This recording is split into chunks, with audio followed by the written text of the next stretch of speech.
Okay, so let's talk about how loans work. So anytime you want to buy a car or a house in the real world, you often have to go out and get a loan because you don't have the money to buy the thing just on hand. So the way that loans work is, remember we learned formulas for lump sum investments? Lump sum investment formula looked like this, and we learned a formula for annuities which looked like this. So the way that loans work is a bank makes a lump sum investment in you. They give you the money for your loan up front. So you can go out and buy the car or buy the house. And then you pay it back over the course of time with an annuity. So the amount of money that the bank puts in for you, which is the amount of the loan, they earn interest on that lump sum. And then when you pay it back, they also charge you interest on the annuity. So when we set what the bank loans you and what you pay back equal to each other, that's sort of the mechanism of how a loan works. So if we were to take this equation here, the fact that those two things are the same, and then solve it for the loan amount, so we have a formula to sort of calculate the value of a loan, that would involve taking this equation and dividing by 1 plus I raised to the x. Now, for reasons that'll make it a little easier, instead of thinking about it as dividing by that thing to the x power, I'm going to be multiplying by that thing to the negative x. But remember, a negative power means 1 over that thing, so it's actually the same thing as dividing by it. So if I were to take this and this, those two multiply together and cancel out. They give you 1 plus I to the 0 power. And then over here, this is like this over 1. If I distribute this here, that also gives me 1. And if I distribute this here, that would give me 1 plus I to the negative x. So that leads to this formula right here, which we can write with the m on top and parentheses around the stuff there, or just like we did in the annuities formula, that we can pull the m off to the side and use this form of the formula. So you don't need to memorize this. I'm not interested in you memorizing it. I am interested in you being able to use it, though. So let's look at some examples. So this first example, we've got a woman named Ren who wants to buy a car, and she can find a loan that has an APR of 5.25%, and the loan's going to be $15,500. So we're going to calculate some things. So for part A, it says, how much will the monthly payments be if she takes out a 4-year loan, a 5-year loan, and a 6-year loan? So let's talk about the 4-year loan first. So I'm going to write out my variables as I often do when I'm working with a formula. L is the amount of the loan, M is the monthly payment, I is that working interest rate, which is the APR broken down into the chunks of how often you're paying in a year. In this case, it's monthly. And then X is the number of payments. Now, in this first situation, the 4-year loan, the APR is 5.25%. The loan amount is $15,500. So L is $15,500. M is the monthly payment. That's what we're trying to calculate. I is the APR written as a decimal, divided into those equal sized chunks, and since we're making monthly payments. And then X is the number of payments. Well, she's making monthly payments, and she's had a 4-year loan, they're going to be 48 payments. So I would take everything there and plug it in.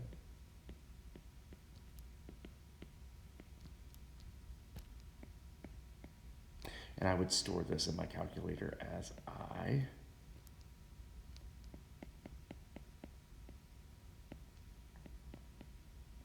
There's a negative there. Now I'm going to grab my calculator and calculate this, keeping in mind that all of this is going to be a number, so I should calculate that first and then simply divide 50,500 by that number. And this is the value that I get. Her monthly payments are going to be $347.14. So what I'd like you to do now is to pause the video and try the 5-year loan and the 6-year loan calculations on your own.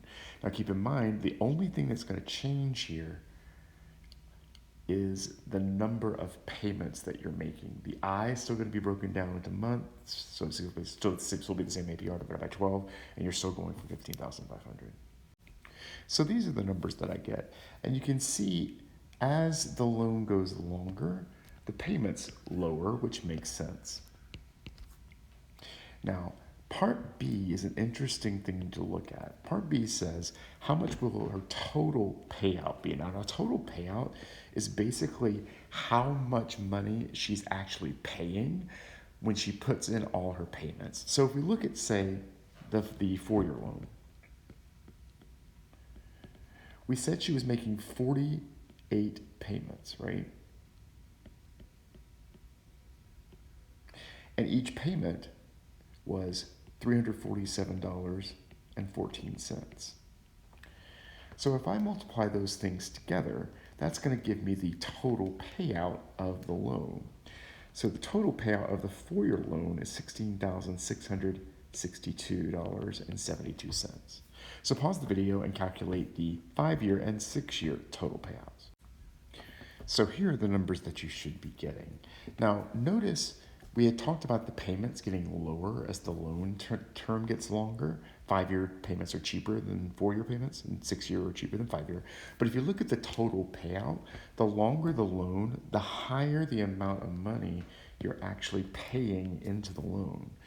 So when you look at Part C, where it says, how would you advise Ren? That really depends. If Ren has the money to make those higher payments of the 4-year loan, she might be better off going ahead and taking the 4-year loan, because in the end, she'll pay out less money overall. But if she doesn't have that amount of money in her budget, where she needs to keep her payments lower, it might be worth it to take the longer loan so she can afford the monthly payments, even though she ends up paying more overall. So let's look at another example. So again, we're wanting to have someone who's wanting to purchase a car. And this time, she knows that she can only afford a monthly payment of $250. She also has these 3 offers with different APRs at different loan limits. So she wants to calculate the loan amount that she can afford. So here's a sample of someone who knows their budget, knows how much they can afford per month, and then they can sort of calculating the loan amount so they can figure out what kind of car they can afford. So let's look at the 4-year example. So if I look at 4 years, again, I would look at my L, my M, my I, and my X. My L is the loan amount. That's what we're trying to find. My M is the monthly payment. She thinks she can afford $250 a month. My I is the APR divided by 12, again, because she's making monthly payments. So your APR for the 4-year is 4.25%. And then my X is the number of payments. So again, that's 4 years times the 12 monthly payments. So when I go to plug all that in, this time, all the numbers that I know in the problem are on the same side of the equation, and the thing I'm trying to solve for is already by itself. So this is literally a plug and chug operation in your calculator. So I'm going to write all this down, and then I'm going to grab my calculator and type all this in, and I get $11,017.54. So what I'd like you to do is to try the 5-year and 6-year. Just keep in mind when you're doing these, this time both the I is going to change because the APRs are different for each of the loans, and your X is going to change based on the loan length. So pause the video and do that. And here are the 2 numbers that you get: $13,485.36 for the 5-year and $15,849.79 for the 6-year. So again, when you go to advise Jackie, I think a lot of it just depends on, how long she's willing to pay into the loan. Just keep in mind, the longer that loan amount, the more she'll be able to afford, but the more relative to the cost of the car that she's going to end up paying because of the way the interest compounds. So one last example is going to look very similar to what we talked about before, but this time we're going to talk about mortgages. Now, Mortgages are basically just loans where you're buying a house, okay? They operate very similarly to car loans, except car loans, because cars don't last as long as houses, typically run from between 4 and 7 years in their loan length, whereas it's really hard to get a mortgage for anything less than, say, 10 years. And 10 years is very, very, very uncommon. Usually it's somewhere between 15 and 30, with most homeowners going towards the 30-year end. Now, because mortgages are like a longer term thing, the risk to banks on cars is a little bit higher. So you'll see the interest rate on car loans will often be higher than the interest rate on mortgage loans. So that's why you see the 2% area here. On the last problem, we have something in the 5%, so the 4% area. So we're going to do a problem here where we have someone who's buying a home and they're buying it, okay, they're rich, let's just say that. Their home is going to be $2.7 million in value. And they're going to make a 10% down payment. Now, when you make a down payment on a home, that money comes straight out of the cost of the home. So basically you subtract that from the cost of the home and then you get a loan based on the rest of the money. So when we take that down payment, here's the amount that Lee would like to get. Sorry, here's the amount that the home is costing, right? But they're going to make a down payment and we're going to take that away from the amount. Now, 10% of $2,700,000 is $270,000. So that's the home cost minus the down payment. And if I do that quick math, hear the clicking of calculators in the background, it's $2,430,000. This is going to be the actual loan amount. So let's do the 15-year together. So again, we got the formula. The loan amount is going to be $2,430,000.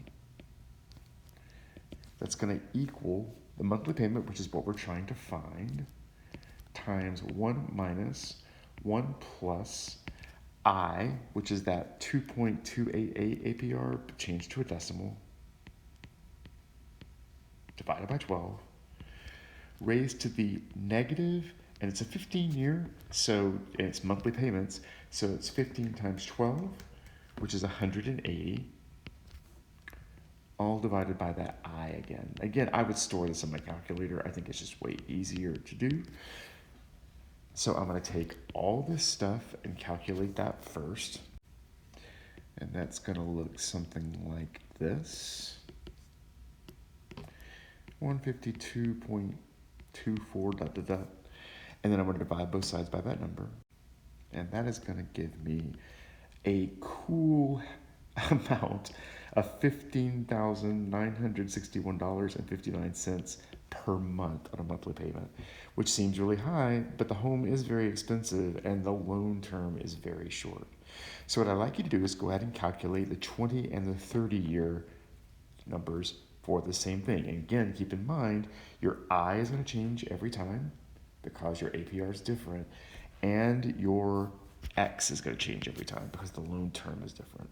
So pause the video and calculate those.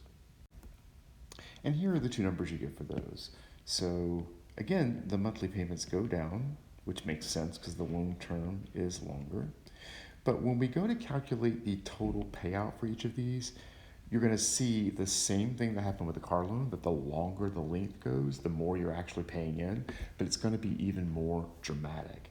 So let's look first of all at the 15-year. Remember, there were 15 times 12, 180 payments, times the monthly payment, and that gives you the total payout of the loan. So let me pop that in my calculator. So this is the number that I get, $2,873,086.20, which if you do some quick mental math is like already, about $440,000 above the cost of the home. So go ahead and calculate the 20-year and 30-year total payout. Pause the video and do that. And here are the amounts that I get for this.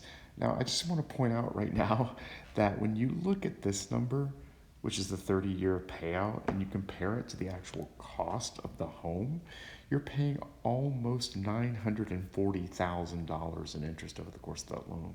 But again, your monthly payment is lower, so if you could afford, well, if you can afford any of this payment, it's great. But that's the balance. The longer the loan, the more you pay out, but the lower the payments are. So we're going to do a little mini project with this, but I wanted you to see how that worked before we got into it.